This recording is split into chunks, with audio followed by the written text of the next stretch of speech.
Fine, fine. Bye. Oh, great. Hi, sir. Oh, I cannot see. Oh, hi, Mr. Wahyu. How are Hey, you? Sylvie. I'm fine. Okay. Sylvie mau present bahasa Indonesia, bahasa Inggris. Oh, bahasa. Lagi sama Deo ya? Iya, soalnya Pantesan. laptop Backgroundnya saya. sama. Bahasa Indonesia Bu Iko nanti iki apa? Questionnya di Inggris gitu ya. Aduh, jangan Bu. Iya Pak, lagi sama Deo. Soalnya laptop saya ini buluk Pak, gak bisa buat Zoom. Monggo Bu Iko dimulai. Oke. Siap ya. Ini aku mulai share screen sekarang atau nanti? Silakan Habis Bu Iko ini. Bu Iko dulu ya. dibuka dulu. Oh, oke. Oke, selamat malam Sylvia. Hai, selamat malam. Selamat malam Bapak Ibu penguji, Bu Iswati dan Pak Wahyu. Malam, Selamat Bu Iko. malam Bu Iko. Terima kasih karena udah bisa hadir, meskipun pemberitahuannya cukup mendadak dan ini sudah malam. Oke. Malam ini Sylvie akan mempresentasikan naskah yang berjudul Pengaruh Budaya Organisasi dan Kepuasan Kerja Terhadap Kinerja Karyawan. Studi kasus pada English First di Kota Surabaya. Silahkan untuk Sylvie presentasi, maksimal 15 menit ya. Santai, nggak usah grogi. Oke.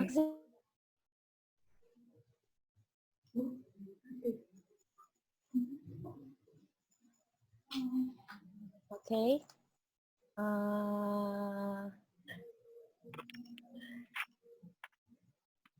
Saya mulai share screen sekarang. Oke.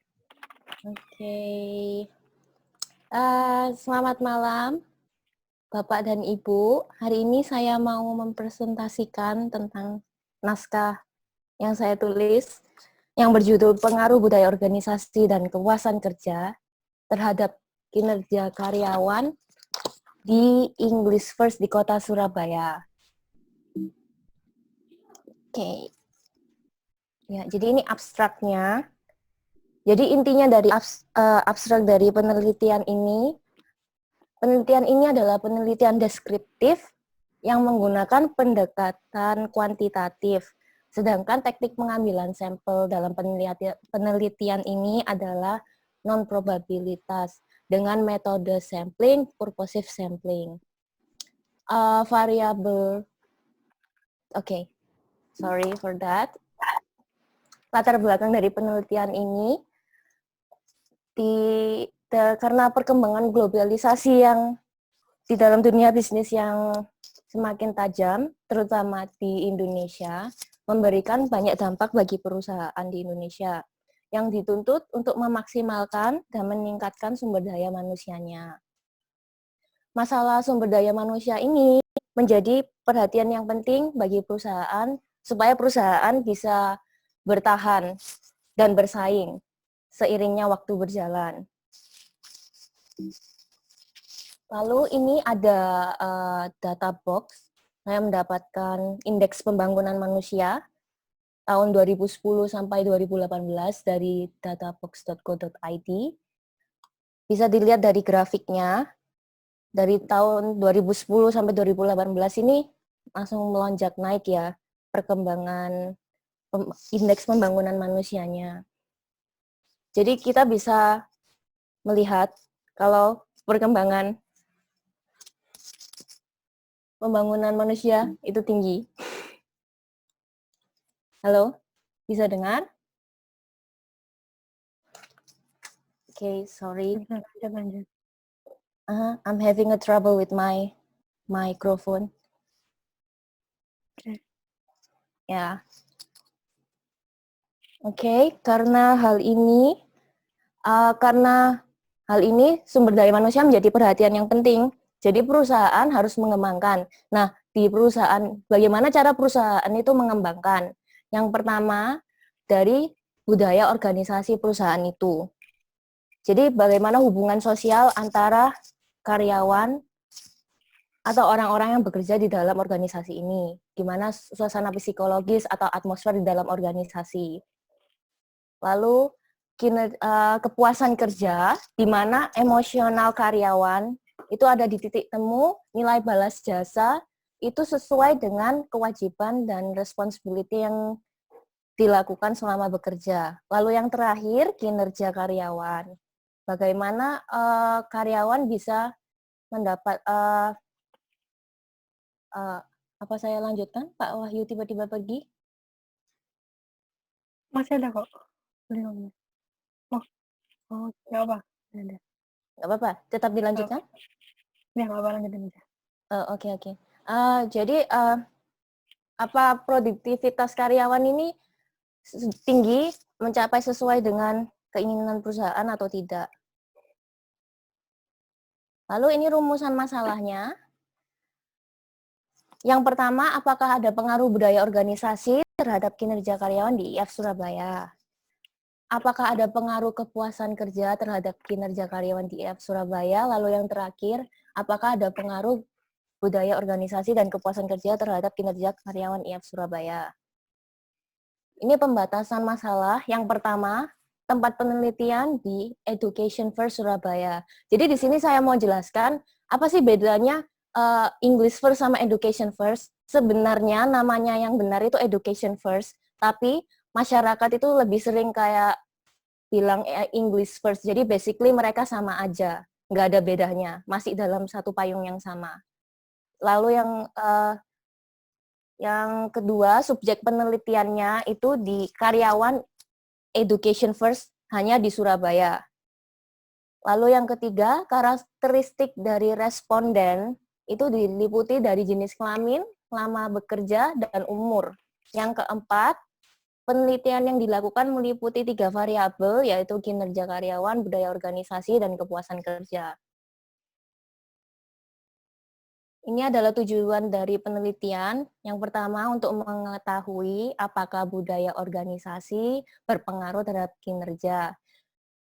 Yang kedua, apakah kepuasan kerja berpengaruh terhadap kinerja karyawan IF Surabaya. Yang terakhir, apakah pengaruh budaya organisasi dan kepuasan kerja berpengaruh terhadap kinerja karyawan IF Surabaya. Ini adalah manfaat penelitian. Manfaat penelitian ada 2. Yang pertama teoritis dan yang kedua adalah praktis. Yang teoritis untuk menjadi referensi tambahan, menambah pengetahuan dan pemahaman studi mengenai budaya organisasi, kepuasan kerja, dan kinerja. Lalu yang kedua, yang praktis, untuk memberi info kepada IF Surabaya untuk menjadi bahan evaluasi atau bahan pertimbangan dalam menyusun strategi ke depannya.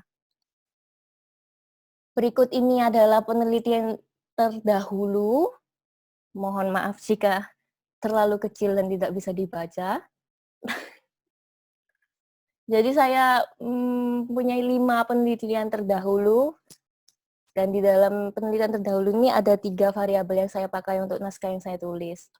Lalu yang selanjutnya, ini adalah teori indikator budaya organisasi. Saya memakai teori dari Robin dalam buku Rahma et al.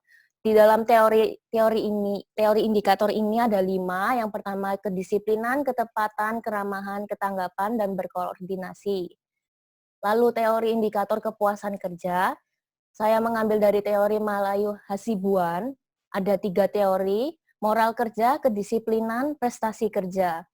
Lalu yang terakhir, teori kinerja, saya mengambil dari Robin, ada 8 indikator, yaitu prestasi kerja, pencapaian target, keterampilan, kepuasan, inisiatif, tingkat kehadiran, ketaatan, dan on time. Ini bentuk kerangka pemikiran dari naskah saya.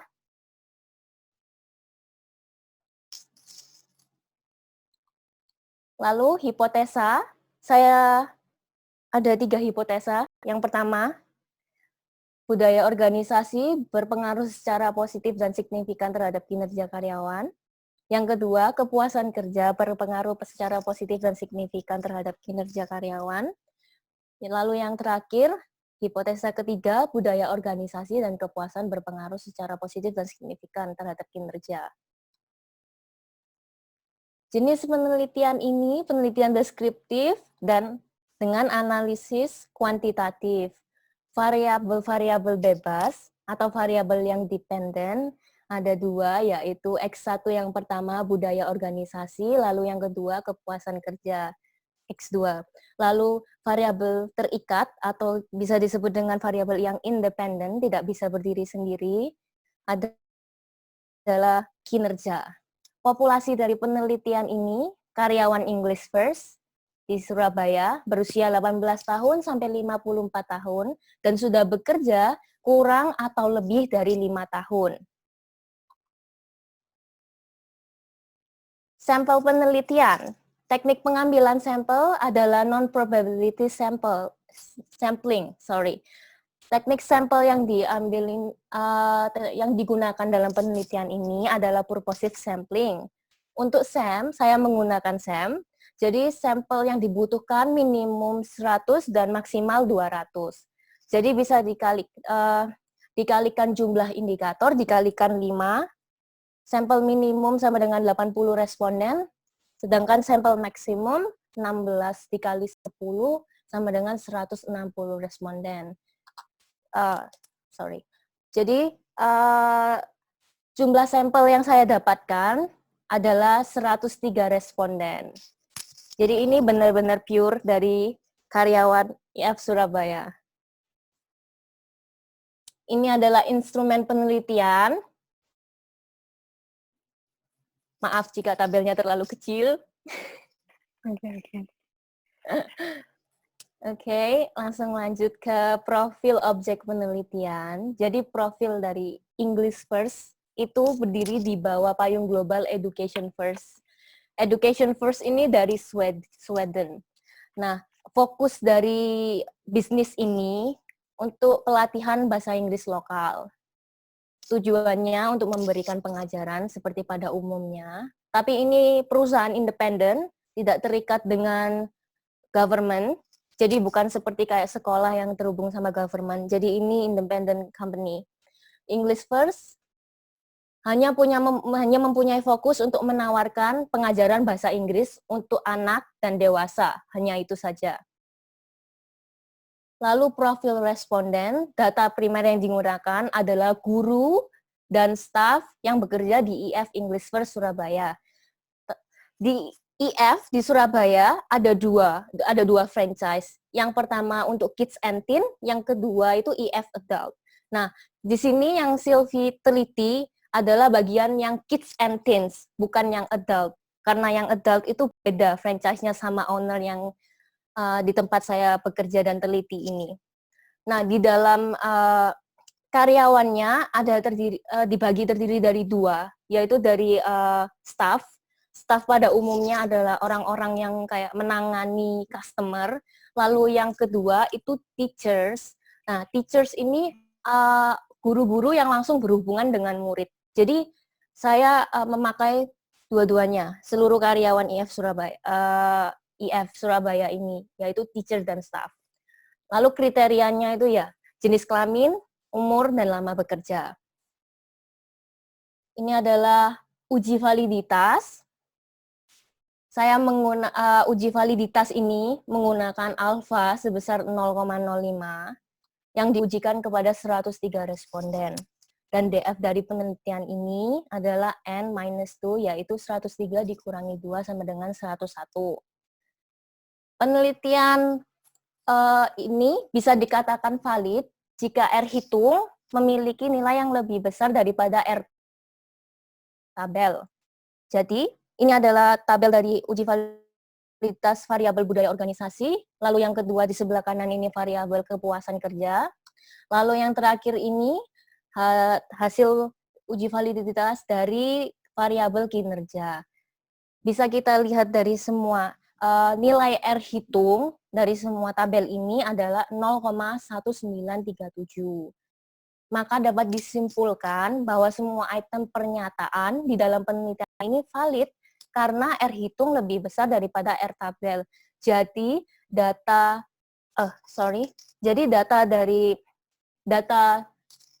di naskah saya ini dikatakan sah ya, karena nilai R hitung lebih besar dari R tabel.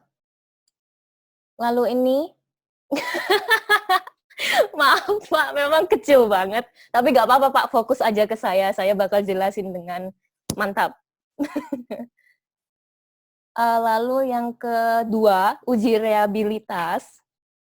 Suatu kuesioner dapat dikatakan reliable jika jawabannya teruji dari waktu ke waktu dengan konsisten. Juga yang kedua, variabel dikatakan reliable jika memberikan nilai Cronchpatch alpha yang lebih besar dari 0,60. Di bawah ini tertera 3 tabel. Yang pertama, variabel budaya organisasi, Cronchpatch alpha-nya 0,817. Lalu yang kedua, variabel kepuasan kerja, Cronchpatch alpha 0,7556. Lalu yang ketiga, variabel kinerja 0,879.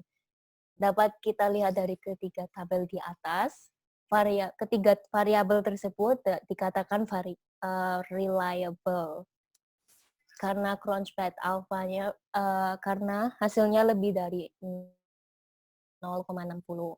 Oke, next. Ini analisa CFA or what is the name? Sorry, I forgot. Confirmatory factor analysis. Oh, jadi yang pertama ini gambarnya di sebelah kiri. Untuk variabel yang pertama budaya organisasi, ada 5 indikator. Lalu yang di sebelah kanan ini tabelnya. Berdasarkan tabel di atas atau yang di sebelah kanan, bahwa hasil pengujian setiap indikator pada variabel budaya organisasi secara keseluruhan merupakan indikator yang signifikan dan p-value kurang dari 0,05. Lalu selanjutnya ini standardized regression weight pada X1. Jadi kita bisa lihat dari tabel ini, nilai yang tertinggi di antara semua indikator adalah X1.4. X1.4 ini mempunyai nilai yang sebesar 0,791. Hal ini membuktikan bahwa ketanggapan karyawan, X1.4 itu ketanggapan karyawan di IF bekerja dengan baik dan tanggap di segala situasi. Lalu yang kedua, ini analisis CFA terhadap X2, kepuasan kerja, ada 3 indikator. Dari tabel di sebelah kanan, 3 indikator ini juga mempunyai keseluruhan dari 3 indikator ini dinyatakan signifikan terhadap kepuasan kerja karena memiliki nilai p-value kurang dari 0,05. Lalu ini standard regression weights-nya. Dapat kita lihat dari ketiga indikator, yang paling tinggi adalah X2.1, yaitu moral kerja karyawan, di mana karyawan bekerja dengan baik, dengan nilai 0,745. Lalu yang terakhir, variabel kinerja. Di sini ada 8 indikator. Dan semua indikator ini signifikan terhadap kinerja karena p-value kurang dari 0,5. Dan yang paling tertinggi dari indikator ini adalah Y8. Y8 itu indikator on time. Berarti bisa kita bilang bahwa rata-rata seluruh karyawan bekerja on time ya, sesuai dengan waktu yang diset perusahaan. Lalu ini gambar, this is analysis structural equation model, SAM. Ini gambarnya. Okay, and then next. Ini adalah tabel regression weights dari SAM. Dapat kita lihat dari tabel di atas, variabel budaya organisasi, kepuasan kerja, berpengaruh signifikan terhadap kinerja karena p-value kurang dari 0,05. Pembahasan hasil hipotesis. H1 dapat diterima. Budaya organisasi memiliki pengaruh positif dan signifikan. What happened?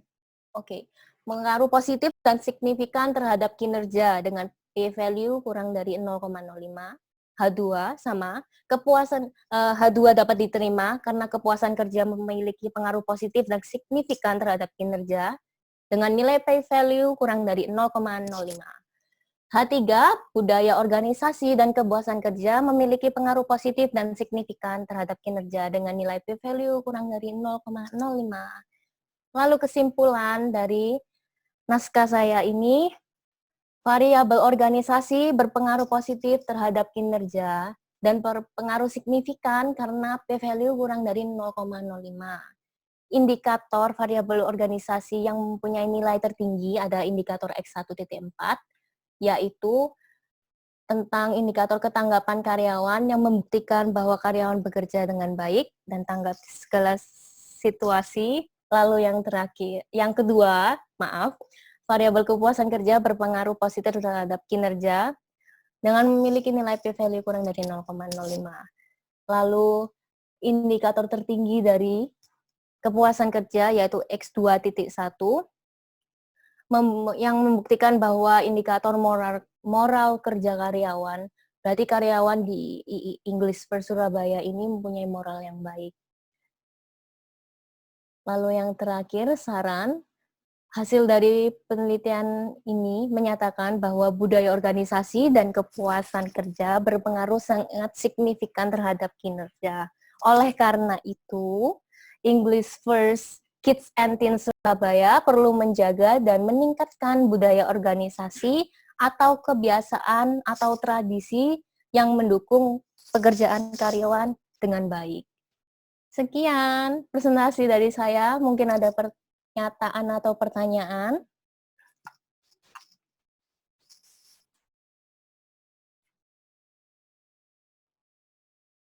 Sorry, Miss, I cannot hear you. Did you mute the video? Halo? Ya, I can hear you now. Oke. Terima kasih Sylvie untuk presentasinya. Sekarang silakan Bapak Ibu. Ini. Ya, sama Sylvia. Ini kan hasil plagiasi. Tidak apa-apa nanti dengan kamu buat dengan bahasamu sendiri. Karena plagiasinya memang terletak di kayak bab 2, bab 1. Oh, di kutipannya. Ya, di kutipan. Jadi nanti bisa dikurangi atau teori-teorinya itu atau seperti apa.